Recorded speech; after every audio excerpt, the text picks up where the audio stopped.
பொதுவாக சர்க்கரை நோய் உள்ளவர்களுக்கு சர்க்கரை கட்டுப்பாட்டுக்கு மிக மிக அவசியமான ஒரு விஷயம் உடற்பயிற்சி.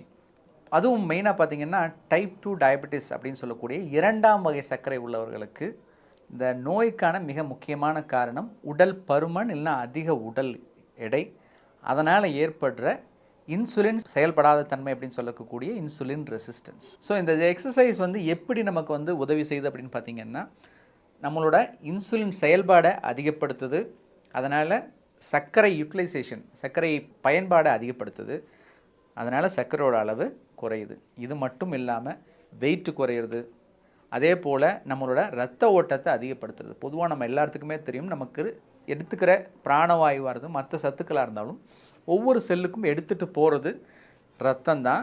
அதே போல் அங்கே இருக்கிற கழிவுகளை நீக்கிறதும் ரத்தம் தான். ஸோ அதிகப்படியான ரத்த ஓட்டம் நம்ம போகும்போது ஒவ்வொரு செல்லையும் அதிகப்படியான பிராணவாயு கிடைக்கும். எக்ஸசைஸ் பண்ணும்போது அதிலிருந்து கழிவுகள் நீக்கப்படும். இது எல்லாம் அந்த ஹோல் பார்த்தீங்க அப்படின்னா சர்க்கரை கட்டுப்பாடு மட்டும் இல்லாமல் உடலோட ஆரோக்கியத்துக்கும் இந்த எக்ஸசைஸ் அப்படிங்கிறது மிக மிக அவசியமான ஒரு விஷயம். இது எல்லாமே எனக்கு தெரியுது டாக்டர், ஆனால் காலையில் நேரத்தில் என்னால் பண்ண முடியறதில்ல. நான் ஆஃபீஸுக்கு போகணும், வரணும், எல்லாத்தையும் ரெடி பண்ணி அனுப்பணும், இப்படி எல்லாத்துக்கும் ஒவ்வொரு காரணங்கள் காலை நேரத்தில் உடற்பயிற்சி பண்ணாமல் இருக்கிறது. அதுக்கப்புறம் இன்னொரு விஷயம் நம்ம என்ன நினைக்கிறோன்னா, காலையில் உடற்பயிற்சி பண்ணுறது தான் நல்லது, மற்ற நேரத்தில் பண்ணுனா அதுக்குரிய பலன் முழுமையாக நமக்கு கிடைக்காது அப்படின்னும் பலர் நினச்சிட்ருக்காங்க.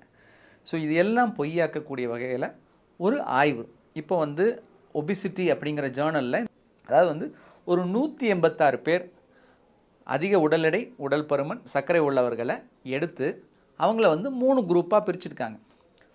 ஒரு குரூப் காலையில் 6 மணிலேருந்து 12 மணி வரைக்கும் அவங்களோட எக்ஸசைஸ் ஷெட்யூலை வச்சுருக்கிறவங்க.